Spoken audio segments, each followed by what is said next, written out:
you will end up starting over with grade 1 again, at the bottom, going through the same similar situations again. And some people live and die doing the cycle of defeat.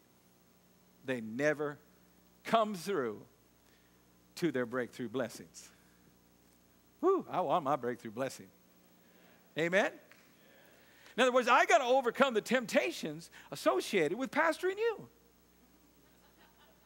Well, there's a lot of them. I mean, a lot of them. In order for me to minister at the level that I want to minister at, I have to overcome it. I have to endure. I can't grow weary in well-doing. I got to keep joy in my slide. I got to keep my attitude positive. If I fail at that, God will keep me at one level, and I keep going over the same thing over and over again instead of going on to greater things. Amen? Isn't that exciting? Now, one other verse, Philippians chapter 3:13. I won't turn to it, you know it, but it says that we are to forget those things that are behind and reach for those things that lie ahead. Don't be trapped by your past. People that get trapped by their past lose the change they have. They lose the positiveness that they had in life. They lose what God did for them. If you get trapped in the past, you begin to evolve back into the kind of person you were before, and you don't want to be that kind of person. You just don't want to do it. It would be better to not camp out in the past. In fact, let me say this. Whenever you begin to talk about negative things that are in the past, if you keep talking about it, those things will finish you off. They will. They will finish you off spiritually. They'll take your joy. They'll take your life. They'll take your health. They'll take it all. I've met people, bless their darn little hearts, that have done that, and they just lose everything, and they're just so handicapped spiritually because they just couldn't let go. And the Lord told me this. He said, tell them the quicker they let go, the faster they'll ascend. Some people take a day or 2 days, a week. The quicker we let go, the faster God will move us on to better things. I mean, move us on. Move us on to blessings. Now, listen to me, and I'm going to close with this, believe it or not.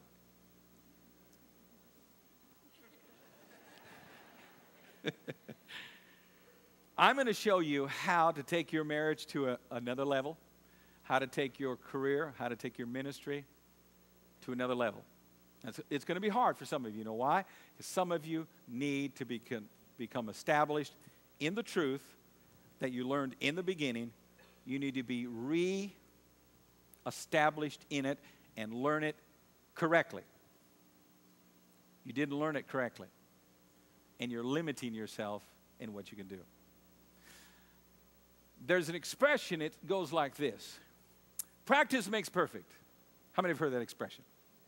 Did you know that's not true? It's not. Perfect practice makes perfect. If you've ever been in a gym, you know what I'm talking about. You see the people that put on those, they buy those little nice outfits and everything, they come in after Christmas, and you just see them sweating away going to town. If they don't do it right, they'll end up in therapy. They'll end up sweating, not losing anything.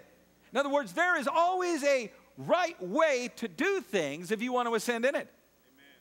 So, practice doesn't make perfect, but perfect practice makes perfect. Are you getting this?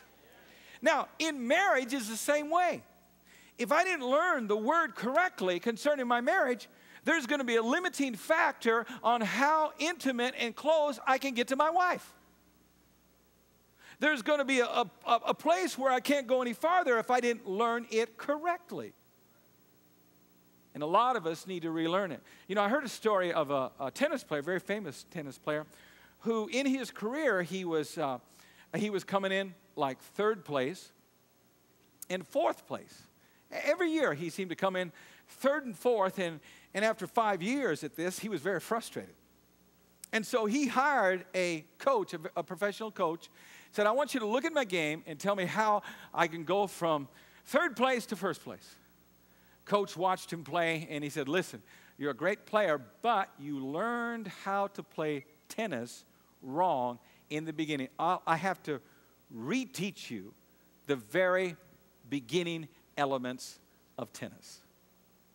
And he said what it's going to do is when you play next year, you're not going to come in third because you got to relearn all this stuff.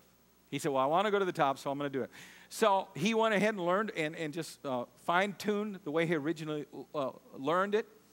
And he came in 6th place that year. Next year, he came in 5th. Next year, he came in 4th. Next year, he came in 3rd. Now watch. And the next year after that, he came in 2nd. And in the next year after that, he came in 1st. In other words, once his practice became perfect practice, he was able, there was no limit to how far he could go with his game. But how in the world are we going to get our marriages to go to the level that we want them to go to if we never learned it quite right? There'll be a lid. And once you hit the lid, decay hits. It's in anything. You hit a lid anywhere. As soon as the lid hits, decay sets in. You see people like this, sometimes they hit the lid at 40. Sometimes they hit the lid at 50. Sometimes they hit the lid at 60. And as soon as they hit it, then all of a sudden, no more progress. And it starts to decay, starts to decay, starts to decay, starts to decay.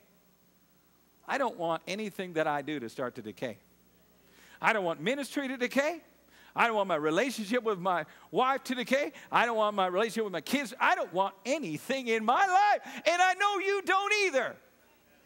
But maybe we didn't learn some of this stuff right.